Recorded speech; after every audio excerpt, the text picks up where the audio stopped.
Welcome back. Tonight we're doing Call Me By Your Name, which is one that I was instantly drawn to when I saw it in the suggestion box. I knew that I was going to have a lot of fun this one, and I can confidently say that I did. And to make it even better, I actually have Lil Nas X right here in the studio live with us to give some sort of commentary and feedback as we go along. Say hello to the fans at home, Nas. Right. So it's pronounced Lil Nas X, right?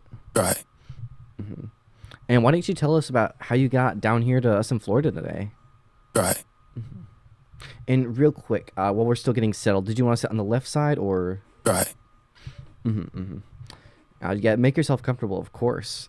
And then one last question: when you were writing down the lyrics to this, what did you use to, sort of put down to paper? How did you put that down? Those lyrics. Right. Beautiful. It's just genius. Let's get right into it. What instrument you think we should start this out with? Right. Okay, I'm done. I wouldn't want to ride that one out too long. I can feel my subscriber count dropping to 0. But for real, let's get into this. I wanted to start this one out very atmospheric. So we have that little guitar lick that we hear in the original song, paired with some nice ambience, and then a hi-hat with that high-pass filter sort of sweeping in. That comes in with the guitar, and later all these other instruments to sort of build that atmosphere there. And one thing in particular that I did with this song, and I have this little guitar lick here that really draws out at the end, and I want to show you exactly how I did that.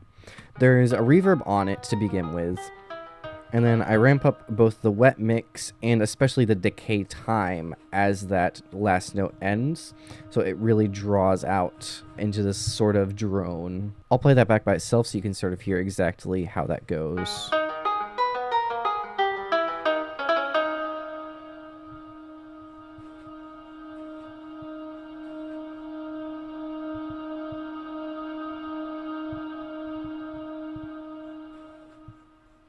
Past that initial intro, I wanted to give a good feel of what the instrumental of this song is going to be like before the first verse kicks in. So we have this whole build-up section, including these vocal chops here. And this is the first line of the first verse, but just chopped up and arranged into these sort of chops. I don't think this has really any processing on it except for just that high-cut filter sweeping up, which is a super reliable effect. It's basic, but it works. I have this break coming in here to sort of establish that drum and bass style that this is going for, and we drop right into the first drop.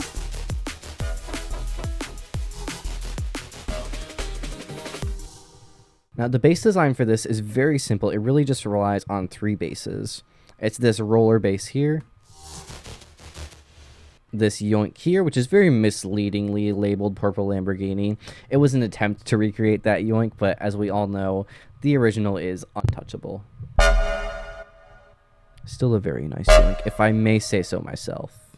And then this last little 8th space here. And then, of course, put together, we have this nice pattern here.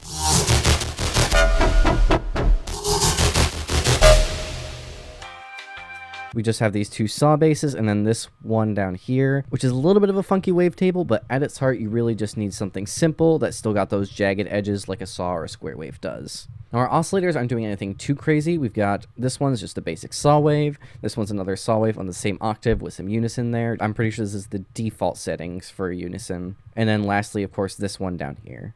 Everything here really relies on the processing. I'll play that to you without the processing real quick. Really nothing going on there.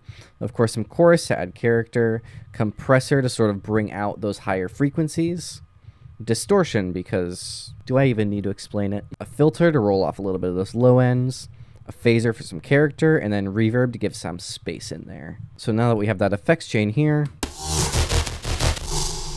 I'll walk you through what's automated to what. I have LFO1 as this sweep up motion, and that's set to an envelope, not a trigger. So it'll just play once and then stick there as long as the note plays out, or as long as you're holding a legato. You can change that by selecting envelope just from this drop down here. And Vital, I imagine it's the same across all other synths.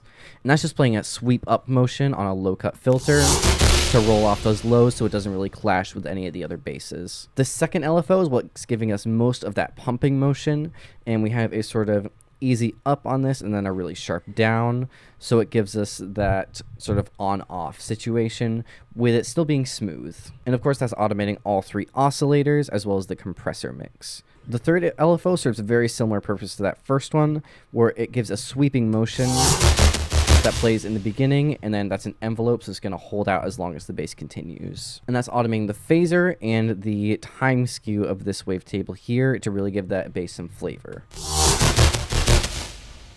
And lastly, we have another 1/8 LFO that's very similar to this one, just with a little bit simpler shape, and that's automating our reverb to keep that reverb tight and not washing out the whole bass. Now, with everything put together, the yoink is a very simple one to make. It's just these two sine waves pitched 4 octaves away from each other. You're going to learn very quickly that that is a favorite technique of mine if you haven't picked up on it already. For processing, we have this compressor because you can never have too much OTT, distortion cranked all the way up, a filter giving us that sweeping motion, and then a flanger for some flavor and reverb for that tail end of the yoink. And of course, the star of the show is just this envelope 1 with a little bit of an attack and a little bit of a decay. It's just that really quick triangle that gives us that yoink motion, both on the volume of these oscillators and most importantly on this high cut filter. I also have this envelope automating the mix of the flanger and the mix of the reverb to sort of give some control there so the flanger and the reverb don't really overtake too much of the sound. And last but not least, we've got this guy down here. This is another really basic one with our saw waves. We have our initial saw wave here, one from our basic shapes that's getting distorted with FM to oscillator 3, and then just a little bit of white noise for some flavor, of course. This one, of course, is automated to an LFO, and this is really just this one LFO shape here. And that's automating our distortion, our reverb, and then our distortion amounts over here with this FM and with this time skew. Processing is about the same chain I use for most of my basses, which is a chorus, compressor, distortion, a filter for that whoop whoop whoop sound, flanger, and reverb. The type of distortion here is very important. It's a folding distortion. You can do, I think, a sine or a linear fold.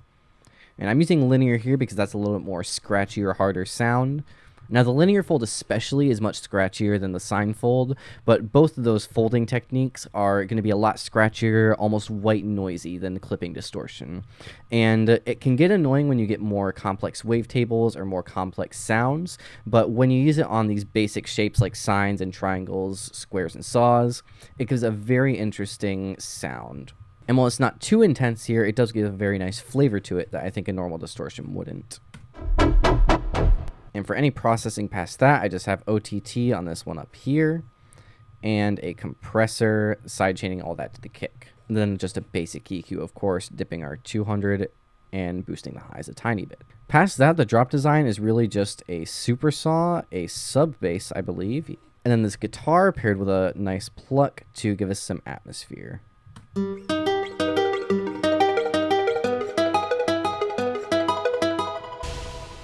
And that whole drop put together.